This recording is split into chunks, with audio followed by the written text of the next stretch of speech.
The teacher was standing on stage giving a lecture when, out of the blue, a student blew her a flying kiss. Her heart fluttered uncontrollably, and she became shy without even realizing it. After class, she bumped into the boy again, and he smiled like a silly fool. His name was Fuku, a 27-year-old who was still in high school, often referred to as a delinquent youth. 9 years ago, Fuku and Sujin, the teacher, had been classmates.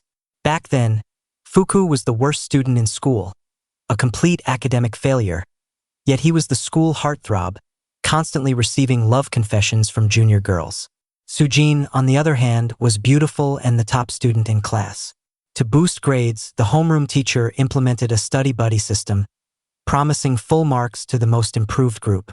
Naturally, Sujin was paired with Fuku. Although tutoring someone so unmotivated was frustrating, the reward of full marks kept her going. But every time she searched for him, he was either asleep or mysteriously absent. Finally, she lost her patience and summoned him to the rooftop, where the strong-willed Sujin threw him against the wire fence and harshly scolded him for being a loser with no ambition. For Fuku, those harsh words didn't sting as much as seeing Sujin's fierce face up close. His heart pounded, and he fell for her. Though he hated studying, he had a strong sense of justice. One day, he stepped in to stop a classmate from being bullied and injured his ankle. Watching from the rooftop, Sujin began to respect him. Later during gym, Sujin carried the injured Fuku to the infirmary. Embarrassed but deeply touched, Fuku found himself falling even more for her. Determined to improve himself, he asked Sujin for help and promised to change. She agreed. Fuku began studying hard, and Sujin became his tutor. When exam scores were released, Fuku rushed to find Sujin but saw her napping. He shielded her from the sunlight and gently touched her face. In that warm moment, their feelings became clear without words. He later took her on a bike ride, thrilled to have won over his goddess. Fuku, the school flirt, even teased his homeroom teacher, making her heart pound. She tried to resist but couldn't hide her feelings. That year marked the beginning of Fuku's transformation. Driven by love, he proudly showed Sujin his first passing grade. She encouraged him to pursue his dreams, and he did the same for her. When the teacher praised him publicly but gave no reward, Sujin drew a handmade certificate to commend him. But Fuku wanted more than just praise, he wanted her. Then a new student, Shurhao, transferred in and became friends with Fuku. Over time, Shurhao also fell for Sujin.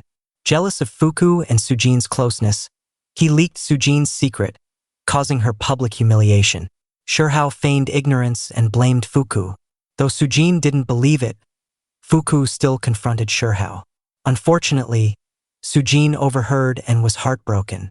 As Fuku turned to leave, Shurhao pretended to jump off a building. Fuku tried to ignore him, but Shurhao actually jumped. Fuku grabbed his tie, but Shurhao twisted away. Despite his efforts, tragedy struck, and Sujin arrived just in time to witness it. Shurhao survived but falsely accused Fuku of pushing him. Sujin, under pressure, confirmed the story to the police. Fuku was expelled, and his relationship with Sujin ended. 9 years later, Fuku and 2 friends ran an odd job company. During a job, he rescued a drowning person, only to find it was Sujin. Earlier, Sujin had received a suicide message from a student named Ming and had staged a fake jump to scare him into valuing life. The act went wrong and both fell into the river. Fuku happened to be nearby and saved them. He learned Sujin was only a contract teacher who had been scammed out of a permanent position. His heroic act made headlines, and the mayor awarded him for bravery. Meanwhile, angry parents protested at the school over Ming's case. To shift the public narrative, the school invited Fuku back. Though reluctant, Fuku agreed for Sujin's sake. Sujin, now a full-time teacher, was appointed homeroom teacher of the Wildflower class, formed from weaker students.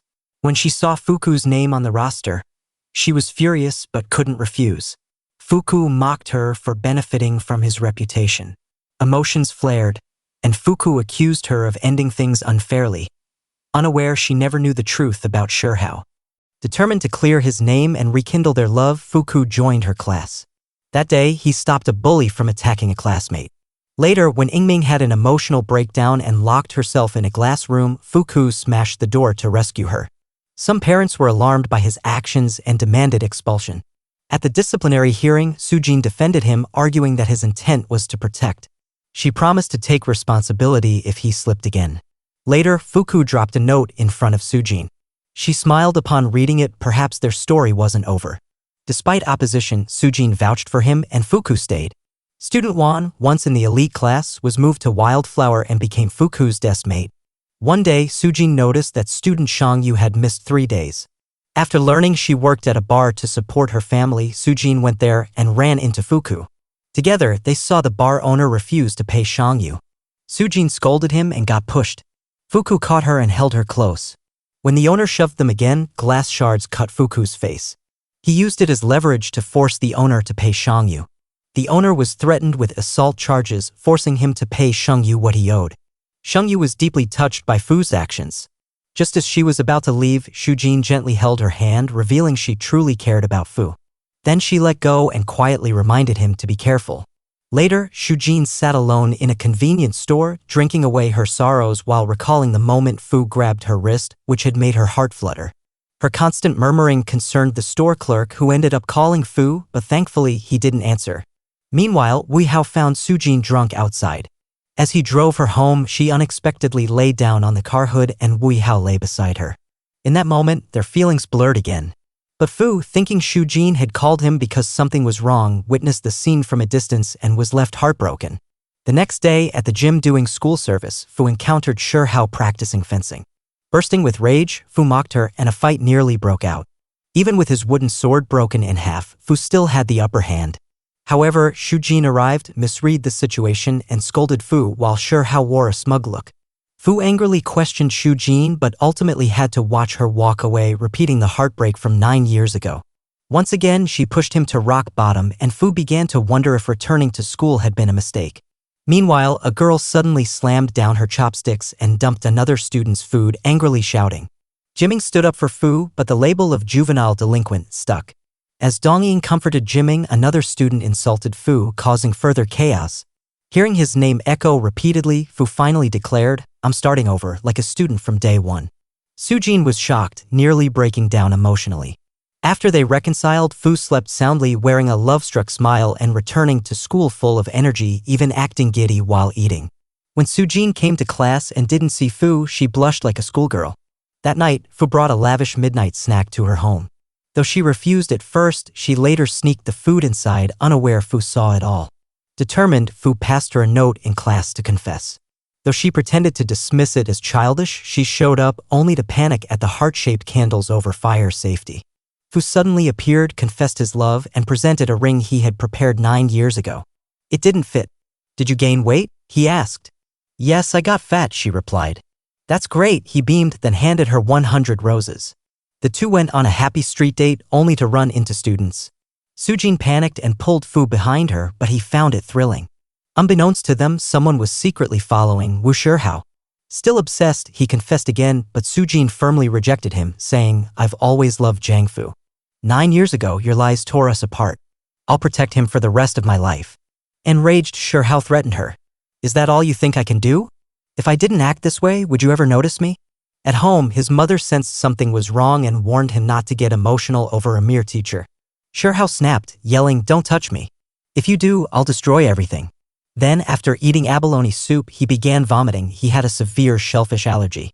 His mother, obsessed with perfection, didn't even know what he was allergic to. Her harsh upbringing had twisted him.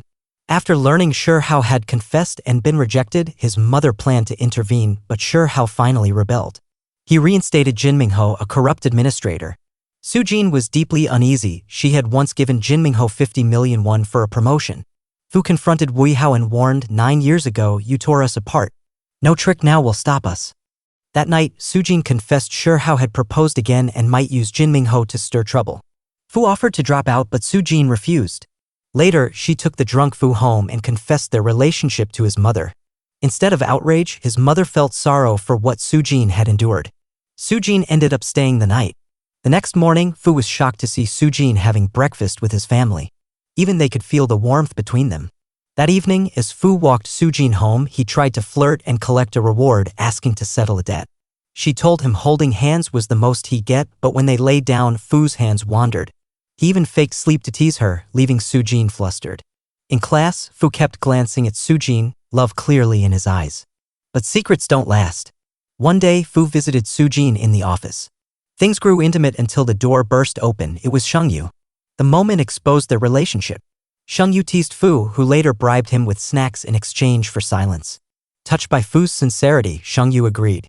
That night, Sujin was still anxious, but Fu assured her it was fine. They went to the movies, then visited Sujin's grandmother, who warmly blessed their relationship. After walking her home, Sujin asked, "When did you become someone who gives up so easily?" Fu smiled, overwhelmed by love. Earlier, Sujin had proposed a temporary breakup until Fu graduated. Though Fu disagreed, she wanted to avoid scrutiny. Deep down, they knew the real cause was Weihao.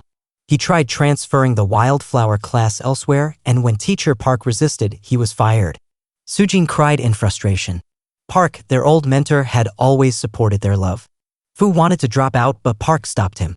Instead, Fu took action. He and his friends uncovered a massive corruption scandal. The school board had embezzled over 30 billion won, leaked test answers, and taken bribes. But they needed a witness. Sujin volunteered.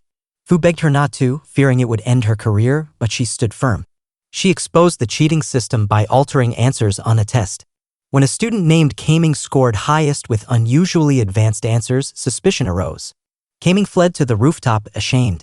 Fu talked him down, urging him to start fresh. Weihao watched, guilt-ridden. Eventually, Weihao gave Fu evidence against his mother, Lin Shijun. A public hearing was held, presided over by teacher Park, who had secretly been gathering evidence. Sujin testified. Weihao admitted he framed Fu 9 years ago. The scandal shocked Korea. Lin Shijun was sentenced to prison, brought down by her own son. At last, Fu and Sujin found peace, hand in hand. Fu smiled and whispered, "I finally found you."